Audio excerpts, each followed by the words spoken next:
اعوذ باللہ من الشیطان الرجیم بسم اللہ الرحمن الرحیم رب اشرح لی صدری ویسر لی امری واحلل عقدۃ من لسانی یفقہوا قولی۔ آج ہم شروع کریں گے سورۃ یوسف۔ اس کو سورۃ یوسف کیوں کہا جاتا ہے؟ اس سورت میں یوسف علیہ السلام کے قصے کو بیان کیا گیا جو احسن القصص ہے، اس لیے اس کا نام سورۃ یوسف ہے۔ مکی صورت ہے، اس کی 111 آیات اور 12 رکوع ہیں۔ مصحف میں ترتیب کے اعتبار سے یہ 12ویں صورت اور ترتیب نزولی کے اعتبار سے اس کا نمبر 53 ہے۔ اس صورت کے مضامین مکی صورتوں والے ہیں، یعنی اصول دین میں اللہ تعالیٰ کی توحید، وحی اور رسالت کے بعث و جزا۔ اس صورت میں نبی صلی اللہ علیہ وآلہ وسلم کو تسلی دی گئی کہ اللہ تعالیٰ نے یوسف علیہ السلام کو بھی شدید آزمائشوں سے گزرنے کے بعد مصر کی حکومت کا مالک بنایا تھا۔ اسی طرح اللہ تعالیٰ آپ صلی اللہ علیہ وآلہ وسلم کو بھی قریش پر غلبہ دے گا، اور تاریخ گواہ ہے کہ اللہ تعالیٰ نے نبی صلی اللہ علیہ وآلہ وسلم کو غلبہ عطا فرمایا۔ اس صورت کی فضیلت ابن عباس رضی اللہ تعالیٰ عنہ فرماتے ہیں کہ ایک دفعہ نبی صلی اللہ علیہ وآلہ وسلم یہ صورت پڑھ رہے تھے، یہودیوں نے آپ صلی اللہ علیہ وآلہ وسلم کی زبان مبارک سے یہ صورت سنی تو مسلمان ہو گئے، کیونکہ ان کے دین میں بھی یوسف علیہ السلام کا واقعہ اسی طرح مذکور ہے۔ بسم اللہ الرحمن الرحیم، اعوذ باللہ من الشیطان الرجیم۔ اس کو شروع کرتے ہیں انشاءاللہ۔ الف لام را تلک آیات الکتاب المبین۔ الف لام را، یہ واضح کتاب کی آیات ہیں۔ سورۃ یوسف آیا 1۔ الف لام را حروف مقطعات ہیں، جس کے معنی اللہ تعالیٰ ہی جانتا ہے۔ ان حروف میں سے ہیں جنہیں انسان لکھتے پڑھتے ہیں۔ ان حروف کی حقیقت کو اللہ تعالیٰ کے سوا کوئی نہیں جانتا۔ تلک آیات الکتاب مبین، یہ واضح کتاب کی آیات ہیں، یعنی یہ اس کتاب مقدس کی آیات ہیں جسے قرآن کہا جاتا ہے، جو نہایت واضح، روشن اور صاف ہے، اور جو نامعلوم چیزوں کی حقیقتوں کا انکشاف کرتا ہے اور اس کی وضاحت کرتا ہے۔ کتاب مبین سے مراد قرآن کریم ہے۔ یہ اللہ تعالیٰ کی وہ کتاب ہے جو حلال و حرام، شریعت کی حدود اور ان تمام امور کو بیان کرتی ہے جو بنی نوع انسان کو زندگی میں پیش آتے ہیں، یعنی جس کے الفاظ اور معنی واضح ہیں۔ اس کے واضح اور بیان ہونے کی ایک دلیل یہ ہے کہ اللہ تعالیٰ نے اس کو عربی زبان میں نازل کیا، جو سب سے بڑی فضیلت کی حامل اور سب سے زیادہ واضح زبان ہے۔ المبین سے مراد یہ ہے کہ یہ کتاب مقدس ان تمام حقائق نافعہ کو بیان کرتی ہے جن کے لوگ حاجت مند ہیں، اور یہ سب کے لیے بہت زیادہ ضروری ہے۔ ان کے لیے اس پر عمل کرنا ان کی نجات کا ذریعہ ہے۔ اِنَّا أَنزَلْنَاهُ قُرْآنًا عَرَبِيًّا لَعَلَّكُمْ تَعْقِلُونَ، یقیناً ہم نے عربی قرآن بنا کر اسے نازل کیا تاکہ تم سمجھو۔ سورۃ یوسف آیا 2۔ اِنَّا أَنزَلْنَاهُ قُرْآنًا، یقیناً ہم نے قرآن بنا کر اسے نازل کیا۔ اللہ رب العزت نے اس کتاب یعنی قرآن مجید کو سب سے زیادہ معزز رسول پر بلد الامین، عزت والے مہینے میں معزز فرشتے کے واسطے سے لیلۃ القدر میں نازل فرمایا، عربی بنا کر، عربی زبان میں، جو رسول اللہ صلی اللہ علیہ وآلہ وسلم کی، اہل جنت کی اور قرآن کی زبان ہے، کیونکہ عربی بڑی فصیح اور بلیغ ہے، اپنے دامن میں بڑی وسعت رکھتی ہے، مقاصد کو پوری طرح سے وضاحت سے بیان کرتی ہے۔ اس لیے جلیل الشان، قدر و منزلت والی پاکیزہ ترین کتاب اس بہترین زبان میں دنیا کے کامل ترین انسان یعنی خاتم الانبیاء پر صلی اللہ علیہ وآلہ وسلم پر نازل ہوئی۔ لعلکم تعقلون، تاکہ تم سمجھو، یعنی تم عقل سے کام لے کر غور و فکر کرو، اسے سمجھو اور اس پر عمل کرو، یعنی تاکہ اس کی حدود، اس کے اصول و فروع اور اس کے اوامر و نواہی کو سمجھ سکو۔ جب تم اس کو ایقان کے ساتھ سمجھ لو گے اور تمہارے دل اس کی معرفت سے لبریز ہو جائیں گے تو اس کے ثمرات جوارح کے عمل اور اطاعت کی صورت میں ظاہر ہوں گے۔ نحن نقص علیک احسن القصص بما اوحینا الیک ھذا القرآن وان کنت من قبلہ لمن الغافلین، ہم ایک بہترین قصہ آپ سے بیان کرتے ہیں اس قرآن کی بدولت جس کو ہم نے آپ کی طرف وحی کیا اور اس سے پہلے یقیناً آپ بے خبروں میں سے تھے۔ سورۃ یوسف آیت 3۔ نحنو نقص علیک، ہم ایک بہترین قصہ آپ سے بیان کرتے ہیں، یعنی ہم آپ کو جو قصہ سنا رہے ہیں وہ اپنی سچائی اور خوبصورتی کی وجہ سے سب سے زیادہ اچھا قصہ ہے۔ بہترین کتاب کا ہر واقعہ ہر پہلو سے خوبصورت ہے، اس لیے فرمایا کہ ہم وحی کے ذریعے آپ کو ایک بہترین قصہ سناتے ہیں۔ صحابہ نے آپ صلی اللہ علیہ وآلہ وسلم سے اس قصے کے سننے کی تمنا کی تھی۔ اس پر یہ آیت اتری، بما اوحینا الیک ھذا القرآن، اس قرآن کی بدولت جس کو ہم نے آپ کی طرف وحی کیا، یعنی وہ سارے امور جن کو آپ صلی اللہ علیہ وآلہ وسلم کی طرف وحی کیا، ان کے ذریعے ہم نے آپ صلی اللہ علیہ وآلہ وسلم کو تمام انبیاء پر فضیلت عطا کی۔ قرآن حکیم کے الفاظ سے یہ پتہ چلتا ہے کہ نبی صلی اللہ علیہ وآلہ وسلم عالم الغیب نہیں تھے۔ یہ خبر اللہ تعالیٰ نے آپ صلی اللہ علیہ وآلہ وسلم کو وحی کے ذریعے دی۔ اس سے یہ بھی پتہ چلتا ہے کہ نبی صلی اللہ علیہ وآلہ وسلم اللہ تعالیٰ کے سچے نبی ہیں، کیونکہ آپ صلی اللہ علیہ وآلہ وسلم پر وحی کے ذریعے یہ سچا واقعہ نازل کیا گیا۔ آپ نہ تاریخ جانتے تھے، نہ کسی سے آپ نے صلی اللہ علیہ وآلہ وسلم نے سیکھا تھا، یقیناً یہ وحی کے ذریعے آپ صلی اللہ علیہ وآلہ وسلم کو بتایا گیا۔ وَإِن كُنتَ مِن قَبْلِهِ لَمِنَ الْغَافِلِينَ، اور اس سے پہلے یقیناً آپ بے خبروں میں سے تھے، یعنی آپ صلی اللہ علیہ وآلہ وسلم اس سے پہلے بے خبر تھے، یعنی نہ آپ صلی اللہ علیہ وآلہ وسلم کسی کے شاگرد تھے، نہ کسی اور ذریعے سے خبر رکھتے تھے۔ یوسف علیہ السلام اور ان کے بھائیوں کے اس قصے کے بارے میں اہل مکہ کچھ بھی نہیں جانتے تھے، اور نہ نبی صلی اللہ علیہ وآلہ وسلم کو ہی اس کی خبر تھی۔ اللہ تعالیٰ نے آپ صلی اللہ علیہ وآلہ وسلم کو اس کی خبر دینے کے لیے قرآن میں یہ سورت نازل فرمائی۔ آپ صلی اللہ علیہ وآلہ وسلم نہیں جانتے تھے کہ کتاب کیا ہوتی ہے اور ایمان کیا چیز ہے۔ آپ صلی اللہ علیہ وآلہ وسلم احکام، رسولوں کے واقعات، اجتماعی معاملات، اصول معاشرت اور آداب سیاست کو نہیں جانتے تھے، یعنی اس سے پہلے آپ صلی اللہ علیہ وآلہ وسلم یوسف بن یعقوب بن اسحاق بن ابراہیم کے بارے میں نہیں جانتے تھے۔ اس آیت میں قرآن حکیم کی خوبی بیان کی گئی ہے کہ اس کے ہوتے ہوئے کسی دوسری کتاب کی ضرورت نہیں۔ چنانچہ ایک دفعہ عمر رضی اللہ تعالیٰ عنہ کے پاس ایک کتاب لے کر آپ صلی اللہ علیہ وسلم کے پاس حاضر ہوئے۔ آپ رضی اللہ تعالیٰ عنہ کو کسی اہل کتاب سے ملی تھی اور آپ اسے پڑھ کر آپ صلی اللہ علیہ وسلم کو سنانے لگے، تو آپ صلی اللہ علیہ وسلم نے سخت برہم ہو کر فرمایا، کتاب کے بیٹے، تم اس میں مصروف ہو کر گمراہ ہونا چاہتے ہو؟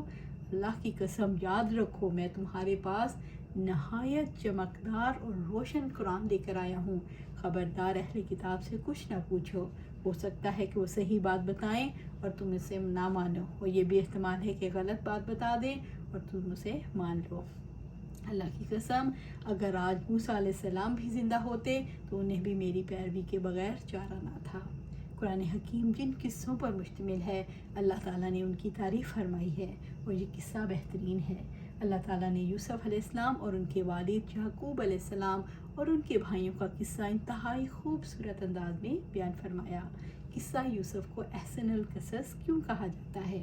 اس قصے میں ایک پیغمبر کے قصے کی صورت میں یہ بتایا گیا کہ اللہ تعالیٰ ہر چیز پر قدرت رکھتا ہے۔ اللہ تعالیٰ حق کے لیے اٹھنے والوں کی مدد کرتا ہے۔ اللہ تعالیٰ مخالفین کی سازشوں کے باوجود ان کو کامیاب کرتا ہے۔ اللہ تعالیٰ نے کامیابی کی شرائط بتائی ہیں، تقوی اور صبر، یعنی اللہ تعالیٰ سے ڈر کر رہنا اور ہر حال میں حق کے راستے پر جمے رہنا۔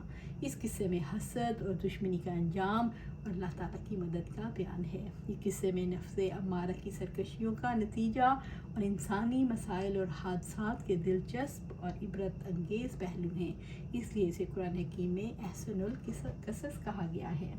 اذ قال یوسف لأبیہ یا ابت انی رأیت احد عشر کوکبا والشمس والقمر رأیتہم لی ساجدین۔ جب یوسف علیہ السلام نے اپنے باپ سے کہا، اے میرے ابا جان، بلا شبہ میں نے 11 ستاروں کو اور ایک سورج اور ایک چاند کو دیکھا ہے، میں نے انہیں دیکھا کہ وہ مجھے سجدہ کرنے والے ہیں۔ سورۃ یوسف آیا 4۔ اذ قال یوسف لأبیہ، جب یوسف علیہ السلام نے اپنے باپ سے کہا، یوسف علیہ السلام یعقوب علیہ السلام کے بیٹے تھے۔ یوسف علیہ السلام کا زمانہ 19ویں صدی قبل مسیح کا ہے۔ آپ علیہ السلام کا گھرانہ فلسطین میں رہائش پذیر تھا۔ ابو ہریرہ رضی اللہ تعالیٰ عنہ سے روایت ہے کہ نبی صلی اللہ علیہ وآلہ وسلم سے پوچھا گیا سب سے زیادہ شریف آدمی کون ہے؟ تو آپ صلی اللہ علیہ وآلہ وسلم نے فرمایا جو اللہ تعالیٰ کا خوف سب سے زیادہ رکھتا ہو۔ صحابہ رضی اللہ اجمعین نے عرض کیا ہمارے اس سوال کا مقصد یہ نہیں ہے۔ آپ صلی اللہ علیہ وسلم نے فرمایا پھر سب سے زیادہ شریف اللہ تعالیٰ کے نبی یوسف علیہ السلام۔ صحابہ کرام رضی اللہ اجمعین نے کہا ہمارے سوال کا یہ مقصد بھی نہیں ہے۔ آپ صلی اللہ علیہ وسلم نے فرمایا اچھا تم لوگ عرب کے خانوادوں کے بارے میں پوچھنا چاہتے ہو، دیکھو لوگوں کی مثال کانوں کی سی ہے، کسی کان میں اچھا مال نکلتا ہے کسی میں سے برا۔ جو لوگ تم سے زمانے جاہلیت میں شریف اور بہتر اخلاق کے تھے وہی اسلام کے بعد بھی اچھے اور شریف ہیں، بشرطے کہ وہ دین کی سمجھ حاصل کریں۔ عبداللہ بن عمر رضی اللہ تعالیٰ عنہ نے بیان کیا کہ نبی صلی اللہ علیہ وسلم نے فرمایا کریم بن کریم بن کریم بن کریم یوسف بن یعقوب بن اسحاق بن ابراہیم علیہ السلام تھے۔ یا آباتی ہے میرے ابا جان، یوسف علیہ السلام اس وقت بچے تھے۔ انی رأیت احد عشر کوکبا، بلا شبہ میں نے 11 ستاروں کو دیکھا۔